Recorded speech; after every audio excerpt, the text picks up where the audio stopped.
और रिंकी दोनों जुड़वा भाई बहन थे। एक ही स्कूल में एक ही क्लास में पढ़ते थे। दोनों पढ़ने में बहुत अच्छे थे, लेकिन अक्सर टिंकू ही ज्यादा नंबर लाता था।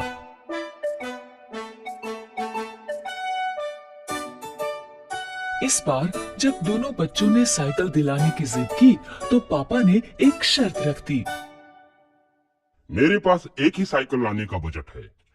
तुम दोनों में से जो भी क्लास में टॉप करेगा उसे ही साइकिल मिलेगी। पापा की बात सुन के दोनों बच्चे पढ़ाई में जुट गए।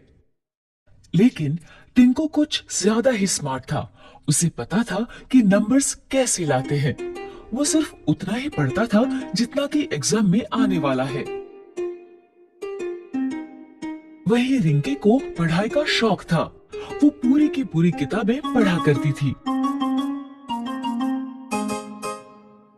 देखना, साइकिल तो मुझे ही मिलेगी। तू जो इतना पढ़ रही है सब बेकार है। एग्जाम में ये सब नहीं आने वाला। तुझे कैसे पता? अरे ये देख, पिछले 3 साल के क्वेश्चन पेपर्स दिए हैं मुझे ट्यूशन वाले सर ने। हमेशा इन्हीं में से ही क्वेश्चंस रिपीट होते हैं। ठीक है, लेकिन मुझे नहीं लेना कोई शॉर्टकट। एग्जाम में जो भी आएगा बुक्स में से ही आएगा ना। मुझे पढ़ने दे, डिस्टर्ब मत कर। दोनों बच्चों ने अपने अपने तरीके से पढ़ाई की। फाइनली एग्जाम हो गया। ये एग्जाम खत्म, मस्ती शुरू। कुछ ही दिनों में रिजल्ट घोषित हुआ और वही हुआ जैसा हर बार होता था। टिंकू ने टॉप किया, रिंकी सेकंड आई।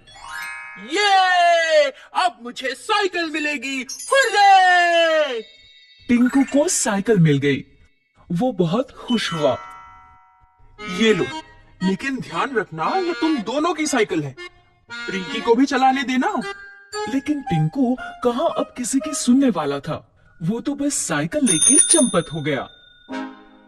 उसी दिन शाम को टिंकू और रिंकी का रिजल्ट अच्छा आने की खुशी में पूरा परिवार बाहर खाना खाने गया। खाने के बाद जैसे ही होटल से बाहर निकले तो अचानक से 2 लोग माइक और कैमरा लेके उनके सामने आ गए। हम लोग G1 साइकिल का प्रमोशन कर रहे हैं। बच्चों के लिए एक छोटा सा क्विज है। अगर सारे जवाब सही दिए तो G1 की टॉप मॉडल वाली साइकिल प्राइज में मिलेगी और साथ ही ये नया बैग और बॉटल भी। दोनों बच्चों ने क्विज में पार्टिसिपेट किया। क्विज में जो सवाल थे वो सारे उनकी बुक्स में से ही थे, लेकिन एग्जाम पेपर से बिल्कुल अलग।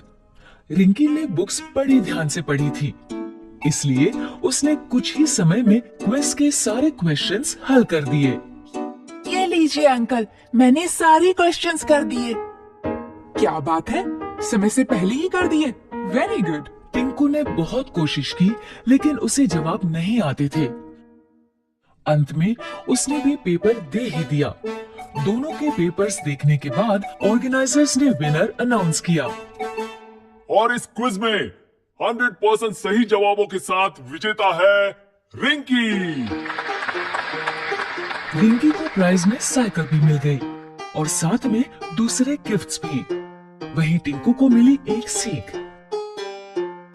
टिंकू अब समझ गया था कि हमें सिर्फ नंबर्स के लिए नहीं पढ़ना चाहिए, लेकिन नॉलेज के लिए भी पढ़ना चाहिए।